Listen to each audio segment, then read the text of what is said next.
Good morning, students. Welcome to our channel current affair updated. This is Devashish Awasthi और आज मैं आपके लिए डेली करंट अफेयर्स का लेक्चर लेके आ गया हूं जो कि एमसीक्यू फॉर्मेट में होने वाला है और डेट है 22 फरवरी. ओके, तो आज हम 22 फरवरी की करंट अफेयर्स को डिस्कस करेंगे.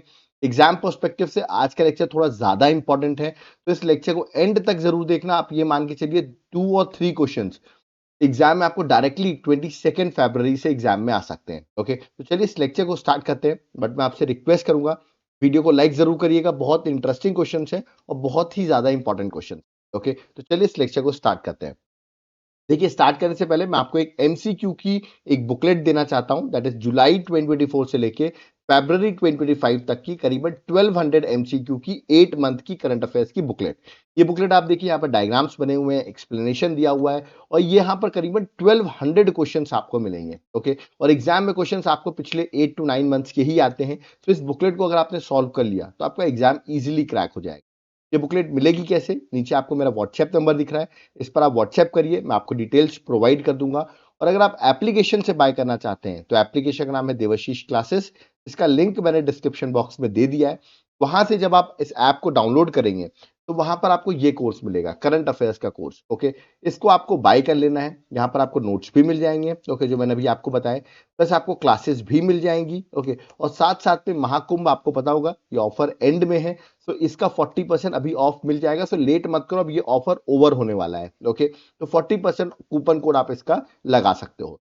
मैं आपसे रिक्वेस्ट करूंगा, एक बार आप इस कोर्स का कंटेंट जरूर चेक करें. ओके, आप बाय नहीं भी करेंगे तो चलेगा, बट एक बार कंटेंट जरूर चेक करें, क्योंकि कंटेंट चेक करने के बाद आप इसको खुद ही बाय कर लेंगे.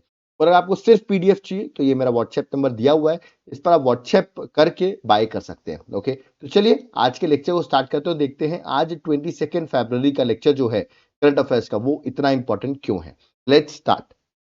सबसे पहला question, recently on 21 February the 98th Akhil Bharatiya Marathi साहित्य सम्मेलन इनॉग्रेटेड बाय हुम. याद रखिएगा, ये जो भारतीय मराठी साहित्य सम्मेलन है, इसको इनॉग्रेट किसने किया ये मैंने आपसे पूछा है. ये अभी न्यू दिल्ली में हुआ है ये फंक्शन. ओके, और इसको इनॉग्रेट किया है हमारे देश के प्रधानमंत्री नरेंद्र मोदी ने. तो करेक्ट आंसर ऑप्शन में ए है. देखिए, प्राइम मिनिस्टर मोदी ने किया, दैट इज वाई एग्जाम के लिए थोड़ा ज्यादा इंपॉर्टेंट हो जाता है. तो करेक्ट आंसर ऑप्शन में ए है, नरेंद्र मोदी. ओके, आप ये देख सकते हैं, इसको प्राइम मिनिस्टर मोदी ने न्यू दिल्ली में इसको इनॉग्रेट किया है. ठीक है, और अभी आपको रिसेंटली ये भी पता होगा, मराठी को क्लासिकल लैंग्वेज का स्टेटस दिया गया है. ओके, और उसी को देखते हुए ये अखिल भारतीय मराठी साहित्य सम्मेलन जो है प्राइम मिनिस्टर मोदी ने इनॉग्रेट किया. बट ये याद रखिएगा अलग से कि मराठी को क्लासिकल लैंग्वेज का स्टेटस दिया हुआ है. अब मैं आपको एक होमवर्क दे रहा हूं, मैंने ऑलरेडी पढ़ाया हुआ है ये, कि अभी एट प्रेजेंट कितनी क्लासिकल लैंग्वेजेस हैं. ठीक है, उनके नाम तो आप मत मेंशन करना, बट आप मुझे ये मेंशन करिए टोटल कितनी क्लासिकल लैंग्वेजेस अभी एट प्रेजेंट इंडिया में है. कमेंट बॉक्स में जरूर मेंशन करिए. ओके, चलिए नेक्स्ट क्वेश्चन में आते हैं. Next question, question number 2, who became the fastest Indian bowler to reach 200 ODI wicket. 200 ODI wickets लेने वाला फास्टेस्ट इंडियन बॉलर कौन बने हैं, ये मैंने आपसे पूछा है. फास्टेस्ट इंडियन बॉलर है, तो that is white is very important. Okay, तो ऑप्शंस आपके सामने दिए गए हैं. ठीक है, फास्टेस्ट है मतलब पेस बॉलर होंगे, तो अश्विन का नाम आप यहां से हटा सकते हैं, कुणाल पांड्या का भी नाम आप यहां से हटा सकते हैं. अब 2 ऑप्शंस बचते हैं. ओके, और इसका करेक्ट आंसर है मोहम्मद शमी. याद रखिएगा, तो ये क्वेश्चन आ सकता है क्योंकि वैसे भी मोहम्मद शमी बहुत ज्यादा न्यूज में भी रहते हैं. Okay, because of its bowling skills की वजह से न्यूज में रहते हैं. करेक्ट आंसर ऑप्शन में डी है. मोहम्मद शमी की बात करूं तो इन्होंने करीबन 104 ओडीआईज में 202 विकेट्स ले चुके हैं. ठीक है, और जो कि सेकंड फास्टेस्ट बॉलर है इन टर्म्स ऑफ ओवरऑल में, सेकंड फास्टेस्ट है. बट इंडियन में देखे जाए तो फर्स्ट इंडियन फास्टेस्ट बॉलर है. अगर ओवरऑल में देखें तो सिर्फ एक मिचेल स्टार्क ऑस्ट्रेलिया के बॉलर हैं जो इनसे ऊपर आते हैं, जिन्होंने 102 मैचेस में 200 ओडीआई विकेट्स लिए हैं. ओके, और तो इसलिए मोहम्मद शमी सेकंड नंबर पर हो जाते हैं overall, but first Indian pacer में, इंडियन फास्ट बॉलर में वो रैंक 1 पर है. ओके, तो एग्जाम के लिए इंपॉर्टेंट है, क्वेश्चन आपसे पूछा जा सकता है. और मोहम्मद शमी भी डायरेक्टली भी आपसे पूछ सकते हैं मोहम्मद शमी किस स्पोर्ट से रिलेटेड है, तो करेक्ट आंसर होगा क्रिकेट. ओके, इवन अभी वो इसलिए भी न्यूज में है क्योंकि आईसीसी की टूर्नामेंट्स की अगर हम बात करें, ठीक है, आईसीसी के ओडीआई टूर्नामेंट्स की अगर हम बात करते हैं तो उसमें याद रखिएगा सबसे ज्यादा किसी बॉलर ने विकेट्स लिए हुए हैं. ठीक है, लीडिंग विकेट टेकर थे तो वो जहीर खान थे विद 59 विकेट्स, उसको भी क्रॉस कर चुके हैं ये. ठीक है, इनके विकेट जो है जहीर खान से भी ज्यादा हो गए, तो इसलिए मोहम्मद शमी वैसे भी न्यूज में रहते हैं. ठीक है, तो ये आपको याद रखना है. चलिए नेक्स्ट क्वेश्चन में थर्ड में आते हैं. Recently which Indian biologist has been named Times women of the year? तो कौन इंडियन बायोलॉजिस्ट है जिनका नाम Times women's of the year में आया है? ये मैंने आपसे पूछा हुआ है। देखिए, मैं इंडियन बायोलॉजिस्ट की बात करूं तो हिंट दे रहा हूं, वो बायोलॉजिस्ट जो है वो असम से बिलोंग करती है। कहां से बिलोंग करती है? असम से। मैं उनकी इमेज आपको दिखा देता हूं, ये है उनकी इमेज। इनका नाम है पूर्णिमा देवी बर्मन, याद रखिएगा। ए जो है करेक्ट आंसर है, पूर्णिमा देवी बर्मन। ओके, तो याद रखिएगा, इंडियन बायोलॉजिस्ट और वाइल्ड लाइफ कंजर्वेशन पे बहुत फेमस है पूर्णिमा देवी बर्मन। ओके, और इनको women of the year by time magazine choose किया गया है। ओके, और इनका एक बहुत इंपॉर्टेंट, अगर मैं आपका एफर्ट बताऊं जो उन्होंने एनवायरमेंट के लिए किया हुआ है, वो ये प्रोटेक्ट कर रही है एंडेंजर्ड ग्रेटर एडजेंडेंट स्टॉक। याद रखिए, एक बर्ड है जिसको ये प्रोटेक्ट कर रही है। लोकली इसको हरगिला भी बर्ड कहा जाता है। ओके, असम की बहुत इंपॉर्टेंट बर्ड है जिसको ये प्रोटेक्ट कर रही है। इसकी वजह से याद रखिएगा ये बहुत फेमस भी है, इस चीज के लिए इनको बहुत सारे अवार्ड्स भी मिल चुके हैं। ओके, चलिए आगे बढ़ते हैं, नेक्स्ट क्वेश्चन में आते हैं। Question number 4, international mother language day 2025 is celebrated on which day? Very important question. International mother language day हम कब सेलिब्रेट करते हैं? ऑप्शंस आपके सामने दिए गए हैं और इसका करेक्ट आंसर है 21 फरवरी। याद रखिएगा, ए जो है करेक्ट आंसर, 21 फरवरी को हम इंटरनेशनल मदर लैंग्वेज डे जो है वो सेलिब्रेट करते हैं। ऑफकोर्स यहाँ पर एजेंडा क्या होगा? To promote awareness about linguistic and cultural diversity and, याद रखिए, तो मतलब लिंग्विस्टिक एंड कल्चर डाइवर्सिटी को अवेयर करना, प्रमोट करना, ये इंटरनेशनल मदर लैंग्वेज डे का एक तरीके से एजेंडा होता है। ठीक है, अभी मैं बात करूं तो देर आर अबाउट करीबन 8324 लैंग्वेजेस ग्लोबली हैं। ओके, और बहुत सारे थ्रेड भी है बिकॉज ऑफ ग्लोबलाइजेशन, उनका एक्सटेंट होने का। तो उन्हीं को प्रिजर्व करने के लिए इंटरनेशनल मदर लैंग्वेज डे जो है वो सेलिब्रेट किया जाता है। इस बार की थीम थी language matter silver jubilee celebration of international mother language day. याद रखिएगा, इस बार की थीम थी। तो थीम भी आपसे एग्जाम में पूछ सकते हैं। चलिए आगे बढ़ते हैं। नेक्स्ट क्वेश्चन में आते हैं। Who became the first Indian origin director of FBI, that is federal bureau of investigation के पहले इंडियन ओरिजिन डायरेक्टर कौन बने? ये मैंने आपसे डायरेक्टली क्वेश्चन पूछा हुआ है। फॉर अपॉइंट हुए एफबीआई की अगर हम बात करते हैं और इंडियन ओरिजिन है, that is why it is important. ये है उनकी इमेज, याद रखिएगा, इनका नाम है काश पटेल। तो ऑप्शन नंबर बी जो है करेक्ट आंसर है, काश पटेल। याद रखिए, फर्स्ट इंडियन ओरिजिन है और ये अभी 9th डायरेक्टर बने हैं एफबीआई के, फेडरल ब्यूरो ऑफ इन्वेस्टिगेशन के। याद रखिए 9th डायरेक्टर बने हैं। ये डोनाल्ड ट्रंप के बहुत लॉयलिस्ट माने जाते हैं और पहले इंडियन ओरिजिन डायरेक्टर हैं जो एफबीआई के डायरेक्टर बने हैं। तो that is why it is important. Okay, और अभी इनकी अपॉइंटमेंट जो है वो अप्रूव भी हो गई है ना? तो that is why it is a news. Okay, चल नेक्स्ट क्वेश्चन में आते हैं। Question number 6, which company has launched a new quantum chip जिसका नाम है मरजोना 1? याद रखिएगा, तो मजोरोना 1 जो है रिसेंटली एक न्यू क्वांटम चिप जो है वो लॉन्च की गई है। तो मैंने आपसे पूछा ये जो चिप है, ये देखिए मैंने आपको इसकी इमेज भी दिखा दी है।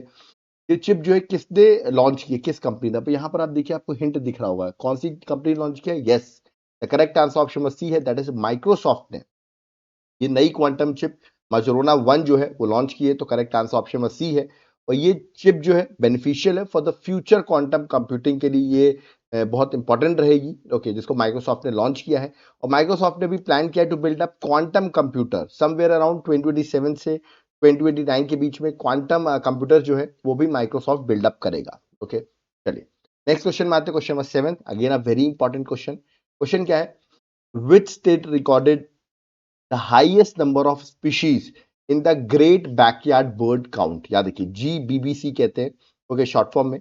तो highest number of species bird की मैं बात कर रहा हूँ, ग्रेट बैकयार्ड बर्ड काउंट हुआ है, तो highest number of species bird की किस स्टेट में रिकॉर्ड हुई है? तो ये पहले भी इसी स्टेट में जनरली हम देखते हैं हाईएस्ट स्पीशीज रिकॉर्ड होती हैं और वो स्टेट है वेस्ट बंगाल। याद रखिएगा, देख सकते हैं यहाँ पे लिखा भी ग्रेट बैकयार्ड काउंट के अकॉर्डिंग इंडिया में टोटल 1068 स्पीशीज जो है वो रिकॉर्ड हुई है, जिनमें सबसे ज्यादा बंगाल में विद 493 स्पीशीज। उत्तराखंड रैंक 2 पे, अरुणाचल रैंक 3 पर है। याद रखिए, सबसे ज्यादा जो है वो वेस्ट बंगाल में। तो अगेन एग्जाम के लिए इंपॉर्टेंट है ना? तो देख यहाँ पर सकते हैं आप कि recently West Bengal recorded highest number of species doing the great backyard count. Okay, और ये एक एक्सरसाइज है जो कि फरवरी 14 से लेकर 17 तक कंडक्ट की गई है ना? और अगर वेस्ट बंगाल भी देखा तो 543 स्पीशीज, देखिए यहाँ पर लिखा हुआ है top the list. I think इसको थोड़ा सा चेक करना पड़ेगा, ठीक है, कि 543 है कि 493। मैं चलिए चेक करके आपको कमेंट बॉक्स में मेंशन कर दूंगा और पीडीएफ में भी सही कर दूंगा कितनी 493 है कि 543 है। ठीक है, इसको हम चेक कर लेंगे। ठीक है, तो इसको अभी आप 2 मिनट के लिए एक्सक्लूड कर दीजिए, बट याद रखिएगा वेस्ट बंगाल में ही हाईएस्ट नंबर ऑफ स्पीशीज जो है वो रिकॉर्ड होती है, ठीक है। और वेस्ट बंगाल में अगर किसी एक पर्टिकुलर प्लेस की बात करें तो करेक्ट आंसर दार्जिलिंग है। ओके, वेस्ट बंगाल में भी सबसे ज्यादा हाईएस्ट नंबर ऑफ स्पीशीज जो है वो दार्जिलिंग है, ठीक है।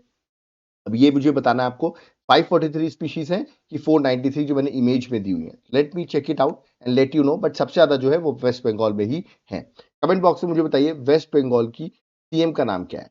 Who is the CM of West Bengal, ये आप मुझे कमेंट बॉक्स में बताएंगे। और who is the governor of West Bengal, दोनों ही आप मुझे कमेंट बॉक्स में मेंशन करके बताइए। ओके, चलिए नेक्स्ट क्वेश्चन में आते हैं। Question number 8, India will become a high income country with GDP of 23 trillion dollars to 35 trillion by, तो कब तक इंडिया हाई इनकम कंट्री बन जाएगी with GDP 23 to 35 trillion dollars की बन जाएगी, ये मैंने आपसे पूछा हुआ है। देखिए अभी रिसेंटली रिपोर्ट पब्लिश हुई और वहां पर बोला गया टिल 2047, तो डी जो है करेक्ट आंसर है। रिपोर्ट में आपको बता देता हूं, according to the report by Brain and company and Nasscom, उन्होंने प्रोजेक्ट किया इंडिया को high income country with GDP of 23 to 35 trillion dollars by 2047, क्योंकि आपको पता है इंडिया में डेमोग्राफिक डिविडेंड बहुत रिच है, टेक्नोलॉजी का इनोवेशन होगा, रीजनल ट्रांसफॉर्मेशन होगा, जिसको देखते हुए इंडिया इस लेवल पे जीडीपी पे पहुंच जाएगी। ओके, चलिए नेक्स्ट क्वेश्चन में आते हैं। Question number 9, who has become the second fastest player to score 11,000 ODI runs, 11,000 ODI runs बनाने वाले सेकेंड फास्टेस्ट प्लेयर कौन बन गए हैं। तो देखिए इसमें आप लोग सोचे होंगे रोहित शर्मा और विराट कोहली होंगे, तो विराट कोहली तो ऑलरेडी बना चुके हैं। Correct answer Rohit Sharma.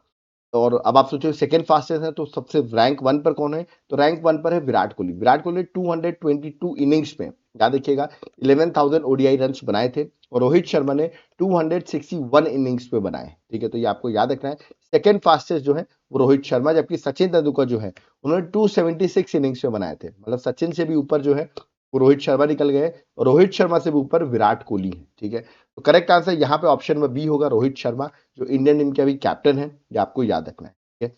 चलिए आगे बढ़ते हैं, नेक्स्ट क्वेश्चन में आते हैं। नेक्स्ट क्वेश्चन क्या है, नेक्स्ट क्वेश्चन है दैट इज क्वेश्चन नंबर 10, ठीक है। Who is the chief economic adviser of India whose term has been extended till March 2027। देखिए जो अभी चीफ इकोनॉमिक एडवाइजर है इंडिया के, उनका टर्म 2 इयर्स के लिए एक्सटेंड कर दिया गया है टिल मार्च 2027। तो मैंने पूछा उनका नाम क्या है जिनका टर्म एक्सटेंड किया गया है, वही पुराने जो हमारे चीफ इकोनॉमिक एडवाइजर इनका टर्म एक्सटेंड किया गया है। ये है उनकी इमेज, इनका नाम है वी अनंत नागेश्वरन। याद रखिए वी अनंत नागेश्वरन जो है चीफ इकोनॉमिक एडवाइजर जिनका टर्म मार्च 2027 तक एक्सटेंड कर दिया गया। ओके, आपको मुझे कमेंट बॉक्स में बताना है संजय मूर्ति एट प्रेजेंट इंडिया की कौन सी पोजीशन पर है, ठीक है। और संजय मल्होत्रा जो है, दोनों ही संजय हैं, ठीक है।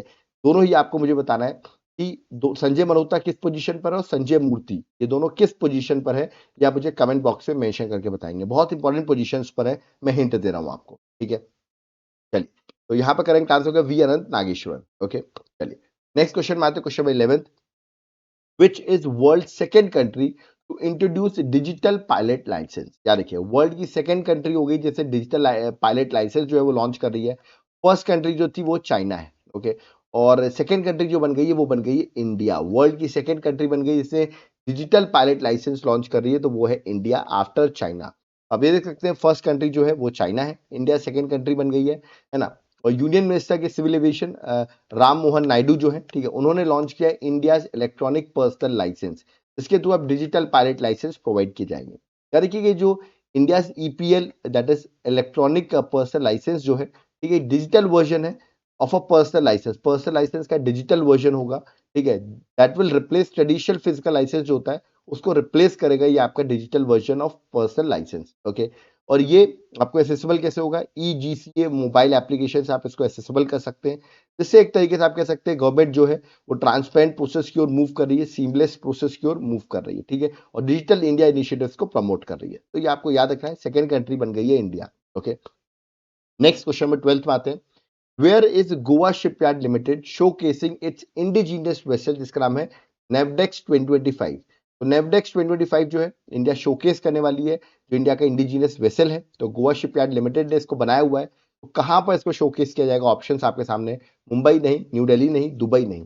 करेक्ट आंसर ऑप्शन में बी है, दैट इज अबू धाबी। तो यहां देख सकते हैं Goa shipyard limited is showcasing its indigenously developed fast patrol vessel, an offshore patrol vessel, जिसका नाम है at NAVDEX 2025 in Abu Dhabi. याद रखिएगा, तो याद रखिएगा वे इज गोवा शिपयार्ड में showcasing the indigenous vessel at NAVDEX 2025, तो वो होने वाला है, याद रखिए वहां पर शो करेंगे ये अपना फास्ट पेट्रोल वेसल्स और ऑफशोर पेट्रोल वेसल जो है नेवडेक्स 2025 में शो किया जाएगा, जो कि अबू धाबी में हो रहा है। ठीक है, तो ये आपको याद रखना है, अबू धाबी में कॉन्टेस्ट हो रहा है। ठीक है, वहां पर शोकेस किया जाएगा। Next question number 13, which organization published the global infrastructure resilience report? Global infrastructure resilience report जो है वो कौन पब्लिश करता है? आईएमएफ नहीं है, वर्ल्ड बैंक नहीं है, यूनाइटेड नेशन नहीं है। इसका करेक्ट आंसर है collision for disaster resilient infrastructure. तो ऑप्शन नंबर ए जो है वो करेक्ट आंसर है। ठीक है, और collision of disaster resilient infrastructure जो है उसने रिलीज किया ग्लोबल इंफ्रास्ट्रक्चर रेजिलियंस रिपोर्ट, जहां पर आपको एसेस किया जाता है डिजास्टर प्रिपेयर्डनेस के अकॉर्डिंग, आपको एसेस किया जाता है। ठीक है, तो ये रिपोर्ट जो है पब्लिश की जाती है। तो आपसे पूछा सकता है कौन पब्लिश करता है, तो आपको बताना correct answer coalition for disaster resilience infrastructure जो है, शॉर्ट फॉर्म में सीडीआरआई कहते हैं, वो इस रिपोर्ट को पब्लिश करता है। ठीक है, यहाँ पे बताया इंफ्रास्ट्रक्चर जो वल्नरेबल है अर्थक्वेक के लिए, साइक्लोन, फ्लड्स, ड्रॉट, सारे डाटा जो है यहाँ पर प्रोवाइड किए जाते हैं इस रिपोर्ट पे, याद रखिएगा, that is global infrastructure resilience report पे। ओके, नेक्स्ट क्वेश्चन नंबर 14 पे आते हैं, where is 34th international table tennis federation Asian table tennis union Asian cup table tennis tournament taking place? तो ये मैंने आपसे पूछा है, ITTF ATTU Asian cup tennis tournament जिसको आप कह सकते हैं, ये कहां पर स्टार्ट हुआ है? ये क्वेश्चन मैंने आपसे पूछा, ऑप्शंस आपके सामने दिए गए हैं। ये टूर्नामेंट अभी रिसेंटली स्टार्ट हुआ है, ये हुआ है चाइना में, याद रखिएगा। ऑप्शन नंबर ए जो है करेक्ट आंसर है, चाइना में ये इवेंट हो रहा है ना। शेंगजेन जो कि चाइना में जगह है, याद रखिए वहां पर ये इवेंट कंडक्ट किया जा रहा है। तो ये आपसे पूछा सकता है कहां हो रहा है। Okay, next question number 15, who won the 14th Asian snooker gold in Doha? तो 14th एशियन स्नूकर गोल्ड अभी जीता है किसने? दोहा में हुआ है टूर्नामेंट। और किसने जीता है? देखिए स्नूकर की बात करें तो दिमाग में आपको पंकज आडवाणी जरूर आते होंगे, और करेक्ट आंसर पंकज आडवाणी ही है, याद रखिएगा। तो करेक्ट आंसर ऑप्शन ए है Pankaj Advani.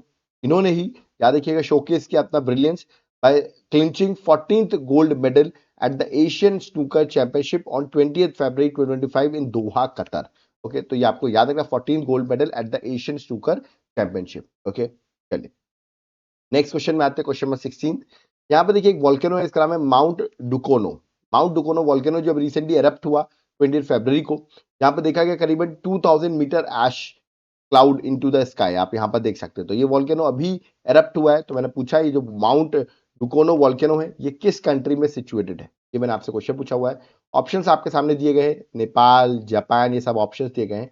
Correct answer option में ए है, दैट इज इंडोनेशिया। याद रखिएगा वॉल्केनो जो है इंडोनेशिया में है। ओके, वहां पर ये एरप्ट हुआ है। Okay, next question, question number 17, recently which country has assumed the chairmanship of Bay of Bengal inter governmental organisation? याद रखिए that is BOBP, short form है IGO, that is Bay of Bengal inter governmental organisation. Okay, तो किस country ने chairmanship ली है इस organisation की? तो करेक्ट आंसर है इंडिया ने ली है, बी जो है करेक्ट आंसर। ये चैंपियनशिप ये चेयरमैनशिप उन्होंने बांग्लादेश से लिए थे, पहले बांग्लादेश के पास थी, अब जो है वो इंडिया के पास आ गई है। तो इंडिया ने ऑफिशियली चेयरमैनशिप ली है bay of Bengal inter governmental organisation की। ठीक है, 21 फरवरी तो 13th गवर्निंग काउंसिल की मीटिंग हुई थी मालदीव से, वहां पर इंडियन लीडरशिप बांग्लादेश से ले ली है। ठीक है, अब इंडिया के हाथ में आ गई है। ये एक तरीके से ऑर्गेनाइजेशन जो एम्फोसाइज करती है रीजनल कॉपरेशन होना चाहिए, सस्टेनेबल डेवलपमेंट होना चाहिए, कहां पर? बे ऑफ बंगाल रीजन में। चलिए नेक्स्ट क्वेश्चन में आते हैं, question 18, which organization has recently launched one man office initiative? ये वन मैन ऑफिस इनिशिएटिव जो है वो किस ऑर्गेनाइजेशन ने लॉन्च किया है? नीति आयोग नहीं, DRDO नहीं, ONGC नहीं, इसको लॉन्च किया LIC ने, याद रखिएगा। Life insurance corporation of India की मैं बात करूं तो उन्होंने लॉन्च किया है। तो करेक्ट आंसर ऑप्शन में बी है। देखिए इन्होंने ये प्रोग्राम जो है लॉन्च किया, एक तरीके से ऑनलाइन सर्विस है। ठीक है, जहां पर याद रखिए इट एम्पावर करेगी एजेंट्स को कि 24/7 डिजिटल टूल्स का इस्तेमाल करके policy sales, premium payment, loan processing, customer service, ये सब प्रोवाइड कर सके। तो ये 24/7 ये एजेंट्स को एम्पावर करेगी। ठीक है, तो ऑफ कोर्स ये वन मैन ऑफिस जो है OMO जिसको आप कह रहे हैं, इसको इंट्रोड्यूस किया LIC ने। ओके, तो ये थे आज के क्वेश्चंस जो मैंने आपको बता दिया। आपने देखोगे आज के क्वेश्चंस बहुत ज्यादा इंपॉर्टेंट है। ठीक है, आज मेरी थोड़ी तबीयत खराब है इसलिए थोड़ी मेरी आवाज आपको डाउन लग रही होगी। ठीक है, बट कोई बात नहीं, कल हम वापस अपनी अच्छी स्पीड में आएंगे। ठीक है, तो यहाँ पर आपका लेक्चर जो है कंप्लीट हो गया है ना। जाते जाते मैं आपको अपनी एक बुकलेट के बारे में बताना चाहता हूँ, 8 मंथ करंट अफेयर्स, जहां पर आपको MCQ फॉर्मेट में मैं 1200 MCQs आपको प्रोवाइड करूंगा, जुलाई से लेकर फरवरी तक के एमसीक्यूज रहेंगे। यहाँ पर आपको डायग्राम्स मिलेंगे, एक्सप्लेनेशन मिलेगा। ओके, ये बुकलेट आपको कैसे मिल सकती है, क्योंकि एग्जाम में आपको पता है एमसीक्यू फॉर्मेट पे क्वेश्चंस आते हैं। तो आपको इस नंबर पर व्हाट्सएप करना है, आपको बुकलेट मिल जाएगी। या तो आप मेरे एप्लीकेशन देवाशीष क्लासेस, जिसका लिंक डिस्क्रिप्शन बॉक्स में है, वहां से जाकर भी आप इस कोर्स को बाय कर सकते हैं। ठीक है, जब आप ऐप डाउनलोड करेंगे ना, तो आपको ये कोर्स मिलेगा, करंट अफेयर्स का कोर्स। ओके, इसको आप बाय कर लेना। यहाँ पर आपको नोट्स भी मिल जाएंगे, ओके, प्लस क्लासेस भी मिल जाएंगी, और अभी 40% ऑफ भी चल रहा है बिकॉज ऑफ महाकुंभ। तो ये सारी चीजें आपको एक साथ मिल जाएंगी इस कोर्स में। ओके, लेट मत करो, तुरंत जाकर बाय करो एप्लीकेशन से, या तो आप व्हाट्सएप करके भी हमसे बाय कर सकते हो। ठीक है, कुछ लोग मैसेज करते हैं सर उनको 1 ईयर की करंट अफेयर्स चाहिए, जनवरी से दिसंबर तक की डिस्क्रिप्टिव करंट अफेयर्स चाहिए, तो वो भी हम अवेलेबल करा देंगे। और अगर आपको 1 ईयर की एमसीक्यू बुकलेट चाहिए, दैट इज जनवरी से दिसंबर तक की चाहिए पुरानी, तो वो भी अवेलेबल हो जाएगी, क्योंकि किसी किसी एग्जाम में बहुत पुरानी करंट अफेयर्स आ रही है, तो हमने जनवरी से दिसंबर भी हम आपको प्रोवाइड कर देंगे। इसमें करीबन 2500 एमसीक्यूज होंगे। प्रोसीजर सेम है, या तो आप व्हाट्सएप से बाय करिए, या तो आप एप्लीकेशन से बाय कर सकते हैं। ओके, तो यहाँ पर मेरा लेक्चर कंप्लीट होता है। ठीक है, बट जाते जाते जो लोग जनरल स्टडीज की तैयारी करना चाहते हैं, जहाँ पर वो चाहते हैं polity, geography, history, economics, current affairs, science, environment, सारे सब्जेक्ट्स में आपको पढ़ा दूं, तो आपको क्या करना है, एप्लीकेशन देवाशीष क्लासेस को डाउनलोड करना है। वहां पर आपको जनरल स्टडीज का कोर्स मिलेगा, उसको आप बाय कर सकते हैं। वो आपके एग्जाम के लिए बहुत ज्यादा बेनिफिशियल रहेगा, और 40% ऑफ भी उसमें आपको मिल जाएगा। ओके, तो लेट मत करो, तुरंत जाके आप इस कोर्स को बाय कर सकते हैं। ओके, यहाँ पे मेरा लेक्चर कंप्लीट होता है। आई होप, आज मेरी थोड़ी तबियत खराब थी, बट स्टिल मैंने आपके लेक्चर कंप्लीट किया है। तो एटलीस्ट आप वीडियो को लाइक जरूर करिएगा, और अपने फ्रेंड्स के साथ वीडियो को शेयर करिए। ओके, और फर्स्ट टाइम आया हो तो चैनल को सब्सक्राइब करके रखो, इसमें आपको फर्दर हमारी नोटिफिकेशन की डिटेल्स मिलती रहे। ओके, तो अब यहाँ पर मुझे चलना होगा। Thank you everyone. जय हिंद, जय भारत, जय जगन्नाथ।